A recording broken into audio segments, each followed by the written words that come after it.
নমস্কার, শুরু করছি প্রতিচ্ছবি সংবাদ।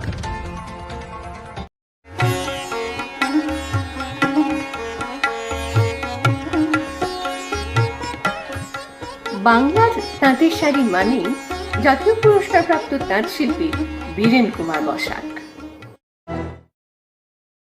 মন্থর গতির শকটে দ্রুত গতি, এবার আরও এক ধাপ এগিয়ে ঘোড়ার গাড়ির ওপর মোটর সাইকেল। জেলায় পেট্রোলের দাম সেঞ্চুরি পার করায় এবার এই অভিনব প্রতিবাদ তৃণমূল ছাত্র পরিষদের উদ্যোগে। কৃষ্ণনগর সদর মোড়ে একটি পেট্রোল পাম্পের সামনে এই প্রতিবাদ কর্মসূচিতে আজ সামিল হয়েছিল দলের মূল নেতৃত্ব থেকে অন্যান্য শাখা সংগঠনের নেতৃবৃন্দও। এর আগে পেট্রোল ডিজেলের মূল্য বৃদ্ধির প্রতিবাদে জাতীয় কংগ্রেসের পক্ষ থেকে পেট্রোল পাম্পে গরুর গাড়ি নিয়ে গিয়ে প্রতিবাদ জানানো হয়েছে। বামেদের পক্ষ থেকেও লাগাতার আন্দোলন চলছে পেট্রোল পাম্পগুলিতে। এদিন রাজ্যের শাসক দল ও কেন্দ্রের বিজেপি সরকারের বিরুদ্ধে রাস্তায় নামল পেট্রোল ডিজেলের অস্বাভাবিক মূল্য বৃদ্ধির প্রতিবাদে। আন্দোলনকারীদের অভিযোগ, পেট্রোল ডিজেলের অস্বাভাবিক মূল্য বৃদ্ধির ফলে লকডাউনের প্রতিটি জিনিসের দাম বাড়ছে। এমনিতেই কাজ হারিয়ে প্রচুর মানুষ এখন অর্থ সংকটে ভুগছেন, তার উপর জিনিসপত্রের দাম অগ্নিমূল্য হওয়ায় নাজেহাল মানুষ। এমতাবস্থায় অবিলম্বে পেট্রোল ডিজেল ও রান্নার গ্যাসের দাম কমানোর দাবি জানান তারা। তাদের এই কর্মসূচিতে উপস্থিত থেকে কৃষ্ণনগর শহর তৃণমূল কংগ্রেস সভাপতি শিবনাথ চৌধুরী বলেন, আজকে মোদির যে এই নিষ্পেষণ, এই যে সারা ভারতবর্ষের উপরে রান্নার গ্যাস থেকে শুরু করে এই যে পেট্রোল ডিজেলের দাম বৃদ্ধি হয়েছে, আমাদের ছাত্ররা, নওজোয়ান ছাত্ররা, এই ছাত্ররা কিন্তু আন্দোলনে মুখর হয়ে উঠত। এই পশ্চিমবাংলায় মোদির দলের কোনো অস্তিত্ব থাকতো না আমাদের ছেলেদের আন্দোলনে। কিন্তু আজকে আমি ভয় পেতাম যে 1966 সালের খাদ্য আন্দোলনের মতো এই ছেলেরা কিন্তু ঝাঁপিয়ে পড়তো। কিন্তু কোভিড সিচুয়েশনে আমাদের যে নেত্রীর নির্দেশে আমরা সভা সমিতি মিছিল করতে পারছি না, সংযতভাবে আমরা করছি। আজকে মোদি সারা ভারতবর্ষ জুড়ে নয়, বিশ্বের কাছে ত্রাস হয়ে গেছে। বিশ্ব আজ তাকে ধিক্কার দিচ্ছে যে সমস্ত জায়গায় যেখানে তেলের দাম কমছে আর সেখানে আমাদের এইভাবে বাড়ছে, কারণ এই টাকার থেকে তারা তাদের ভান্ডার পরিপূর্ণ করছে। কৃষ্ণনগর সাংগঠনিক জেলা তৃণমূল কংগ্রেস ছাত্র পরিষদ সভাপতি সম্রাট পাল বলেন, মানুষের প্রতি যদি দরদ থাকতো তাহলে কেন্দ্রীয় সরকার পেট্রোল ডিজেলের ওপর 33% কর নিত না। আমরা গতকাল দেখতে পেয়েছি যে কৃষ্ণনগরে সেঞ্চুরি পার করলো পেট্রোলের মূল্য। আমরা দেখেছি যে বিগত দিনে মূল্য বৃদ্ধি হয়েছে, কিন্তু এটা একটি ভাবার বিষয় যে সেঞ্চুরি পার করলো। 100-র কাছাকাছি মূল্য ছিল, কিন্তু সেঞ্চুরি পার এই প্রথম। তা সেই কারণে কৃষ্ণনগর শহর তৃণমূল ছাত্র পরিষদের সভাপতি তার উদ্যোগে, তার আমন্ত্রণে আমরা এখানে সকলে উপস্থিত হয়েছি। এখানে আমাদের সাথে উপস্থিত আছে শহরের সভাপতি তৃণমূল কংগ্রেসের শিবনাথ চৌধুরী থেকে শুরু করে যুব সভাপতি তন্ময় ঘোষ, এসএসএলের সভাপতি দুবত থেকে শুরু করে সম্পূর্ণ এই কৃষ্ণনগরের সমস্ত কলেজের ছাত্র ইউনিটের সভাপতিগণ এবং সদস্যরা। আমরা এখানে প্রতিবাদ জানাচ্ছি যে কেন্দ্রের যে এখানে যে দ্বিচারিতা, কেন্দ্র সরকার যে এখানে যে প্রায় 33%-এর উপরে যে পেট্রোলের উপর কর ধার্য করেছে, এই কোভিড মহামারীর পরিস্থিতিতে মানুষ যেখানে কর্মহীন, খাদ্যহীন, যেখানে আমরা মাঠে ময়দানে নামছি, যে বিভিন্ন জায়গায় আপনারা দেখতে পাচ্ছেন, কোথাও আমরা বাজার বসাচ্ছি, কোথাও আমরা মা কিচেন করছি, সেই জায়গাটায় এই যে মূল্য বৃদ্ধি, আমরা মনে করি যদি মানুষের প্রতি দরদ থাকতো তাহলে কেন্দ্র সরকার এই 33% কিন্তু কর নিত না। প্রসঙ্গত, পেট্রোল ডিজেলের কর থেকে আয়ের একটা মোটা অংশ আসে রাজ্য সরকারের কোষাগারেও। প্রতিচ্ছবি সংবাদ। রক্ত, মল, মূত্র, কফ, হরমোন পরীক্ষা, ultrasonography, colour Doppler, ECG, digital X-ray সহ একাধিক স্বাস্থ্য পরিষেবা নিয়ে আপনাদের সাথে হেলথ কেয়ার ডায়াগনস্টিক সেন্টার। এখানে বিশেষজ্ঞ ডাক্তারবাবুরা বসছেন সপ্তাহের প্রতিদিনই। পাওয়া যাচ্ছে অর্থোপেডিক্সের সমস্ত রকম জিনিস। Health care diagnostic centre, Shantipur Sundarshree cinema হলের বিপরীত, শ্যামবাজার। ফোন 7001900421 অথবা 9932364303। বাংলাদেশের দর্শনার চিনিকলের বর্জ্য জলে আবার দূষিত চূর্ণী নদী। গত বেশ কয়েকদিন ধরে গোটা চূর্ণী জল আবার কালো হয়ে আসছে দর্শনার চিনিকল থেকে ছাড়া দূষিত বর্জ্য জলে। জলে দুর্গন্ধ বেরোনোর ফলে নদীর কাছে থাকাই দায় হয়ে যাচ্ছে। চূর্ণীর জলে স্নান করলে গা হাত পা চুলকোচ্ছে, হচ্ছে চর্মরোগ, এমনটাই দাবি চূর্ণীর কাছে বসবাসকারী মানুষদের। প্রসঙ্গত, প্রতি বছরই বাংলাদেশের দর্শনা চিনিকলের বর্জ্য জল ছাড়ার ফলে চূর্ণীতে এই সমস্যা হয়। এর ফলে চূর্ণী নদীর মাছ মরে যাচ্ছে, ক্ষতি হচ্ছে ওই নদীর জল খেতে আসা অন্যান্য পশু পাখিরও। সেখানকার মানুষজন প্রশাসনের বিভিন্ন স্তরে দূষিত জলের ব্যাপারে জানানো সত্ত্বেও কোনো ব্যবস্থা নেওয়া হয়নি বলে তাদের দাবি। উল্লেখ্য, চূর্ণীর পাশ দিয়ে প্রচুর সংখ্যক মানুষ বসবাস করেন। তারা স্নান থেকে শুরু করে অনেক কিছুতেই ওই নদীর জলের ওপরই নির্ভর করেন। এর ফলে সংকটে পড়ছেন তারাও। খুব খারাপ, এটা কালো হয়ে যাচ্ছে জলগুলো। চিনি জল ছাড়ছে 6 মাস পরেই তো ছেড়ে দিচ্ছে, 3 মাস 4 মাস পরেই ছেড়ে দিচ্ছে। কতটা অসুবিধা হচ্ছে? লোকে স্নান করতে পারছে না, আর গন্ধ ড্রেন পচা মতন গন্ধ বেরোচ্ছে। সব মাছ তো মরে গেছে নাকি? সব মাছ মরে গেছে, একটা মাছ নেই। যারা মাছ ধরতো তারা তো না খেতে পেয়ে মরে না যাবে। খেয়ে মরে যাবে, না খেয়ে মরবে। মানে 2-3 বার করে ছাড়ে, জল গন্ধ বেরোয়, স্নান করতে পারি না, জলটা গন্ধ বেরোয়। এবারে গাঁটা সব চুলকোয়। আমাদের নদীতে স্নান করে অভ্যেস হয়ে গেছে, না স্নান করলে তো ভালো লাগে না। কি করবো, এখন এই জলেই স্নান করতে হচ্ছে। তা এতে তো সমস্যায় পড়েন হ্যাঁ, আপনারা। সমস্যায় পড়ি, গাটা চুলকোয় মাঝে সাঝে। আর মাছ টাছের কি অবস্থা হয়? মাছ টাছ মানে কি ভেসে ওঠে, ডাঙার দিকে চলে আসে। তা এটা কি দীর্ঘদিন ধরে এরকম চলে আসছে? হ্যাঁ, আমরা ছোট থেকে জ্ঞান হয়ে দেখছি। এই জলটা কোথা থেকে আসে? জলটা সবাই বলে যে চিনির কলকারখানা আছে, সে চিনির জল নাকি ছাড়ে। কোথা থেকে বছরে ছাড়ে? 2-3 বার। কোথা থেকে ছাড়ে? সে বাংলাদেশের দিক থেকে ছাড়ে, আমাদের এই ইন্ডিয়ার মধ্যে ছাড়ে না, বাংলাদেশের মধ্যে থেকে ছাড়ে। কি নাম আপনার? আমার সুন্দরাম বর্মন। প্রতিচ্ছবি সংবাদ। সৃষ্টি যেথায় চিরন্তন, আধুনিকতা সঠিক মান বিলক্ষণ। ঐতিহ্য ও আধুনিকতার মেলবন্ধন মানেই রূপসা। সঠিক দামে হলমার্কযুক্ত গহনা ও আসল রত্নের বিশ্বস্ত প্রতিষ্ঠান। রূপসার ঠিকানা বড়বাজার, শান্তিপুর, নদিয়া। ফোন 7797712799। অবশেষে নবান্ন থেকে কড়া চিঠি আসার ফলে মাটি মাফিয়াদের দৌরাত্ম্য বন্ধে তৎপর হল কল্যাণী মহকুমা প্রশাসন। মাটি মাফিয়াদের মাটি চুরির ফলে নাজেহাল অবস্থা কল্যাণীর গয়েশপুরের 9 নম্বর ওয়ার্ডের সাতরাপাড়া ঘোষপাড়া এলাকায়। অভিযোগ, সেখানে প্রতিদিন বিঘার পর বিঘা চাষের জমি কেটে নিয়ে যাচ্ছে মাটি মাফিয়ারা। বলতে গেলে মস্তান বাহিনীর অত্যাচারের হুমকিতে সিটিয়ে থাকতে হয় গ্রামবাসীদের। এই সমস্ত মস্তান বাহিনীর অনেকেই আবার রাজনৈতিক দলের মদতপুষ্ট বলে অভিযোগ। দীর্ঘদিন ধরে এইভাবে ভয় দেখিয়ে মাটি কাটার ফলে প্রচুর চাষের জমি নষ্ট হয়ে গিয়েছে, কোথাও চাষের জমি জলাভূমিতে পরিণত হয়েছে। জানা গিয়েছে সেখানে এক্সপ্রেসওয়েতে কাজের জন্য 2টি সংস্থাকে টেন্ডার দেওয়া হয়। সেই সুযোগে 2টি সংস্থার পাশাপাশি সেখানে আরও অনেক মাটি মাফিয়া মাটি কাটার কাজে যুক্ত হয়ে পড়ে। ঘটনায় গ্রামবাসীদের চাষের ব্যাপক ক্ষতি হওয়ায় তারা স্থানীয় রাজনৈতিক নেতা থেকে প্রশাসন অনেকেরই দ্বারস্থ হন, কিন্তু তাতে স্থায়ী সমাধান না হওয়ায় সম্প্রতি তারা নবান্নে মুখ্যমন্ত্রীর দপ্তরে বিষয়টি জানান। এখানে আমরা যে জমিগুলো চাষ করি, এখন মুস্তান পার্টিরা সব মাটি কেটে বিক্রি করছে, আমাদের জমি কেটে নিচ্ছে। কতদিন থেকে? এই বিল কাটছে 1 বছর ধরে, আর জমিতে হাত দিয়েছে এই 2-3 মাস হচ্ছে। 3 মাস ধরে কাটছে? হ্যাঁ। কখন কাটছে এরা যখন ফাঁক পাচ্ছে তখন কেটে নিচ্ছে। আপনারা কি প্রতিবাদ করেননি? আমরা এসছি, বাধা দিয়েছি, বলছে আমরা বিল কাটাচ্ছি, এগুলো বিলের এরিয়া, বিলের মাটি কাটাচ্ছে। আমাদের কন্ট্যাক্ট হয়ে গেছে, আমাদের পারমিশন করানো হয়ে গেছে। মাটিটা এমনভাবে বাচ্চাগুলো নয়, এমনভাবে কাটা হচ্ছে, পরবর্তী ক্ষেত্রে বৃষ্টি হলে সেই জল প্লাবিত হয়ে বাচ্চাকে আমাদের গ্রাম প্লাবিত করবেই। আর গ্রামে অসংখ্য লোক বসবাস করে, তাদের কাজবাজ হচ্ছে চাষের জমি প্লাবিত হলে তারা একদম না খেয়ে মারা যাবে। ঠিক আছে, তার জন্যই আমাদের অভিযোগ যে মাটি কাটাটাকে অবিলম্বে বন্ধ করা হবে। ঠিক আছে, 4-5 দিন আগে আমাদের যখন জানিয়েছিল, সঙ্গে সঙ্গে আমরা রিপোর্ট করেছি যে আমার এখানটা মাটি। মুখ্যমন্ত্রী ওখানে চিঠিটা করেছে। আজকে এখান থেকে আমাদের কিছু লোক গেছে, গিয়ে সেই অবশ্যই সঠিক কোথায় করেছে, নবান্নকে জানিয়েছে। আমাদের এখান থেকেই সব গেছে, কাঁচরাপাড়ার বেল্টে নেতার কাছেই গেছে শুনলাম। তা সেইগুলো গিয়ে ও নবান্নয় গেছে, সেও ভালো হয়েছে। সরকার, আমাদের মমতা ব্যানার্জি সরকার, তার পেছনে এইসব তুসরুপ খেয়ে যাচ্ছে, এসব তুসরুপ করে যাচ্ছে। সরকার মুখ্যমন্ত্রী দপ্তর থেকে চিঠি উত্তর দিল।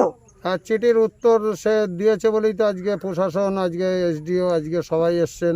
এরপরেই মুখ্যমন্ত্রীর দপ্তর থেকে কল্যাণী মহকুমা প্রশাসন এবং জেলা প্রশাসনের কাছে কড়া বার্তা আসে। তারপরেই প্রশাসনিক তৎপরতা শুরু হয়ে যায়। গতকাল সেখানে তদন্তে যান মহকুমা প্রশাসনের কর্তারা। ঘটনায় জড়িয়ে পড়ে শাসক দলের স্থানীয় নেতাদের নাম। সামনে চলে আসে তাদের গোষ্ঠী কোন্দলের কথাও। প্রশাসনের লোকজন অবশ্য বলছেন এসব তাদের জানা ছিল না।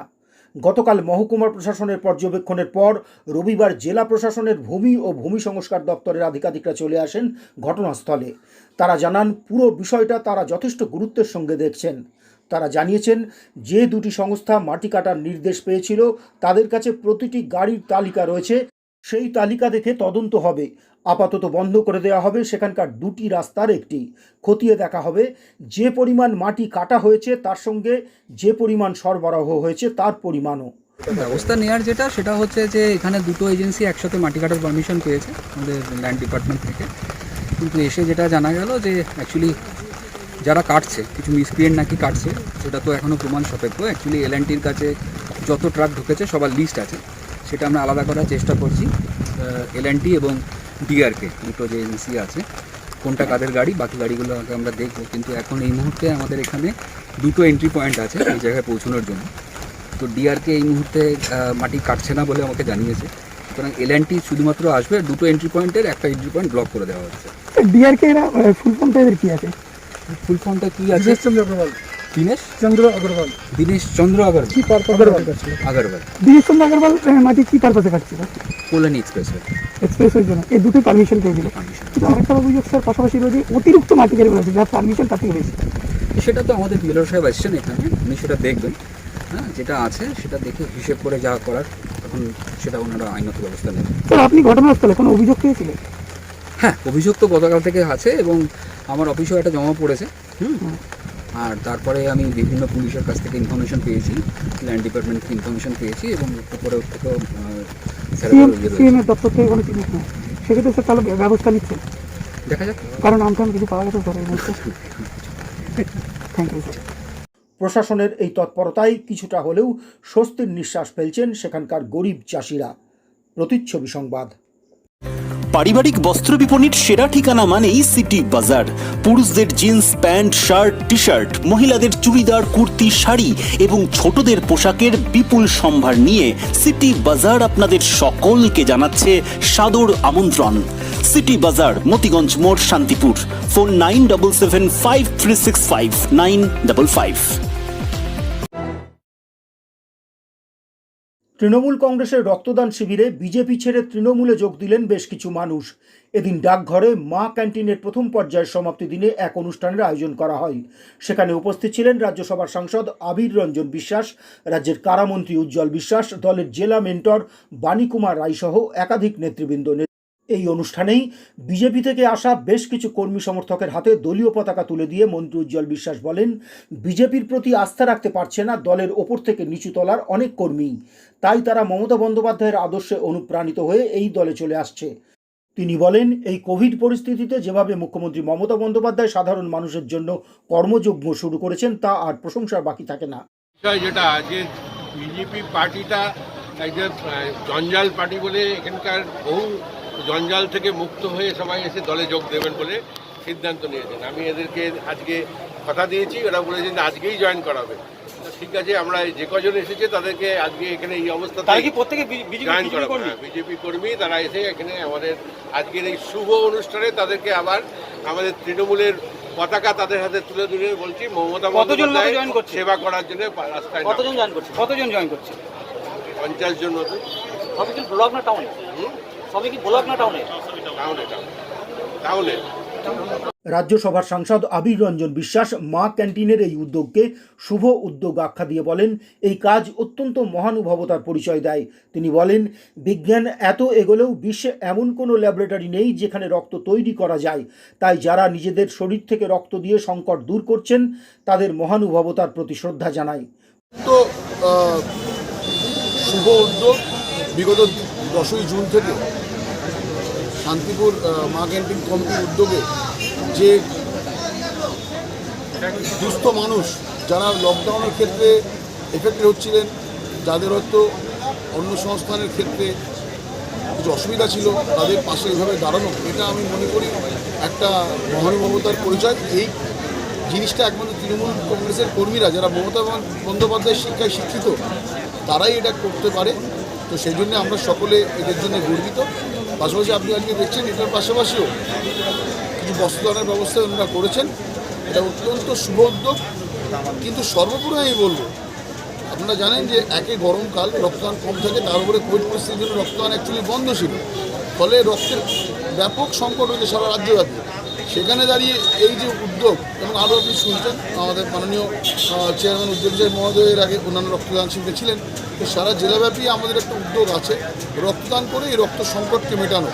আমি তাই বলি যে অন্যান্য সংকট তো মেটানো, ধরুন খাদ্য ম্যানেজ করা যায়, কিন্তু রক্ত একটা মানুষ মহানুভবতার পরিচয় দিয়ে নিজের শরীরের রক্ত আরেকজনের জন্য না দান করলে এর কিন্তু কোনো বিকল্প পথ নেই। বিজ্ঞান এত এগোনোর পরেও বিশ্বে কোনো ল্যাবরেটরি নেই যেখানে মানুষের জন্য অপরিহার্য রক্ত তৈরি করা যায়। তো অত্যন্ত শুভ উদ্যোগ, এবং আমরা সকলে আছি। আমরা চাইব এইভাবেই যারা তৃণমূল কংগ্রেসের কর্মীরা রয়েছেন, মমতা বন্দ্যোপাধ্যায়ের আদর্শ অনুপ্রাণিত, তারা এভাবেই তাদের কাজগুলো করে। প্রসঙ্গত শহর তৃণমূল কংগ্রেসের এই অনুষ্ঠানে বেশ কিছু মানুষের হাতে এদিন নতুন বস্ত্রও তুলে দেওয়া হয়। শিবিরে 8 জন মহিলা সহ মোট 50 জন রক্তদান করেন। যদিও পরিকাঠামোগত কারণে বেশ কিছু মানুষ রক্ত দিতে না পেরে ফিরে গিয়েছেন বলে জানানো হয়। এদিনের অনুষ্ঠানে স্থানীয় নেতৃত্বের মধ্যে উপস্থিত ছিলেন শহর তৃণমূল কংগ্রেস সভাপতি অরবিন্দ্র মৈত্র, প্রাক্তন কাউন্সিলর সুব্রত ঘোষ এবং শঙ্করী প্রসাদ ভট্টাচার্য, তড়িৎ ভৌমিক প্রমুখ। ছিলেন হাসপাতাল সুপার ডাক্তার তারক বর্মন। পরে সুব্রত ঘোষ জানান, সাময়িক মা ক্যান্টিনের মেয়াদ শেষ হলেও আমরা চেষ্টা করছি আগামীতে আবার তা চালু করার। আনসার আলীর সঙ্গে প্রতিচ্ছবি সংবাদ বিভাগ। লোকনাথ শাড়ি সেন্টার, এখানে বিভিন্ন রকম তাঁত, জামদানি, হ্যান্ডলুম, তসর, সিল্ক ও বিয়ের বেনারসি পাইকারি দরে বিক্রয় করা হয়। শান্তিপুরি শাড়ি মানেই 1940 সালে প্রতিষ্ঠিত শাড়ি সেন্টার লোকনাথ শাড়ি সেন্টার। আমাদের ঠিকানা 35 রামপদ সরণি, নিউ সূত্রাগড় স্পোর্টিং ক্লাবের বিপরীত, সূত্রাগড়, শান্তিপুর, নদিয়া। মোবাইল 9851313734 অথবা 8906142021। Email gopalrai95@gmail.com। সভাপতি সম্মানীয় নিমাই চন্দ্র বিশ্বাস মহাশয় এসে উপস্থিত হয়েছেন। শান্তিপুর ব্লক তৃণমূল যুব কংগ্রেসের সভাপতি মাননীয় রূপম মান্না মহাশয় এসে উপস্থিত হয়েছেন। বেলঘড়িয়া 1 নং অঞ্চল তৃণমূল কংগ্রেসের সভাপতি সম্মানীয় সুনীল বসাক মহাশয়। আগামী দিনে তৃণমূল ছাত্ররাই আমরা যে কাজটা করতে চাইছি, এই ছাত্ররাই আগামী দিনে সেই কাজগুলোকে এগিয়ে নিয়ে যাবে। আমি আশা করব মমতা বন্দ্যোপাধ্যায়কে সামনে রেখে মানুষের পাশে থেকে কাজ করে যাবে এরা। রবিবার ফুলিয়ায় দিদির বাজারের উদ্বোধন করতে এসে কথা বললেন নদিয়া জেলা পরিষদের প্রাক্তন সভাধিপতি ও দলের নদিয়া জেলা মেন্টর বাণী কুমার রায়। এদিন ফুলিয়াপাড়ায় শান্তিপুর ব্লক তৃণমূল ছাত্র পরিষদের উদ্যোগে এক দিদির বাজার অনুষ্ঠিত হয়। বাজারে প্রায় 300-র বেশি মানুষের হাতে বিভিন্ন শুকনো খাদ্য সামগ্রী সহ সবজি বাজার তুলে দেওয়া হয়। অনুষ্ঠানে অন্যান্যদের মধ্যে উপস্থিত ছিলেন ব্লক তৃণমূল কংগ্রেস সভাপতি নিমাই বিশ্বাস, রানাঘাট সাংগঠনিক জেলা তৃণমূল ছাত্র পরিষদ সভাপতি রাকেশ পারুই এবং রূপম মান্না প্রমুখ। যে সমস্ত সৈনিকরা আজকে এই কাজ তারা করছে, আমি তাদের ধন্যবাদ জানাচ্ছি, প্রশংসা জানাই তাদেরকে, এবং আমি আশা রাখবো আগামী দিনের তৃণমূল এরাই আগামী দিনে এগিয়ে আসবে। আমরা যে কাজটা করব বা যে কাজে আমরা এগিয়ে নিয়ে যেতে চাইছি, এরাই এগিয়ে নিয়ে যাবে পরবর্তী প্রজন্মের। এই সমস্ত ছাত্রদের আমি অভিনন্দন জানাচ্ছি এবং আশা করব এরা এই ধরনের মানুষের সাথে মমতা বন্দ্যোপাধ্যায়ের সামনে রেখে মানুষের সাথে, মানুষের পাশে দাঁড়িয়ে, দুস্থ মানুষের পাশে দাঁড়িয়ে কাজ করে যাবে। ধন্যবাদ সবাইকে। আমার তো ধারণা যে আমরা যখন ছাত্র পরিষদ করেছি, আগে আমরা নেতারা কখন আসলো না আসলো তার জন্য অপেক্ষা করিনি, নিজেরা করে দেখিয়ে দিয়েছি, নেতারা এসে বসে দেখেন আমরা করতে পারি। তাও ধন্যবাদ জানাচ্ছি এই কারণে যে আজকে ওরা সবাই দলের একজন সৈনিক, এবং যে নেত্রী মমতা বন্দ্যোপাধ্যায় দলের জন্যে মানুষের কাছে তাদের প্রয়োজনীয়তা কতখানি সেটা প্রমাণ করার জন্য তারা কী কী কাজ করছে সেটা কিন্তু জাহির করা, এটাই হচ্ছে সত্যিকারের কাজ। এরকম ধরনের সেবামূলক কাজ যারা করতে আগ্রহী, আমরা তোমাদের পাশে দাঁড়াতে এই বয়সেও মনে হচ্ছে আমরা অত্যধিক আগ্রহীত হয়ে আছি তোমাদের পাশে দাঁড়াতে। জগন্নাথ মণ্ডলের রিপোর্ট, প্রতিচ্ছবি সংবাদ। 1902 খ্রিস্টাব্দের 4 জুলাই মাত্র 39 বছর বয়সে সজ্ঞানে নিজের আরাধ্য ধামে যাত্রা করেছিলেন ভারত পথিক বিবেকানন্দ। আজকের ভারতবর্ষেও বিবেকানন্দ যে কতটা প্রাসঙ্গিক তা মর্মে মর্মে উপলব্ধি করেন চিন্তাশীল প্রতিটি মানুষ। তাঁর মহাপ্রয়াণের 119তম দিনে রবিবার তাঁকে স্মরণ করা হয় বিভিন্ন প্রতিষ্ঠানে।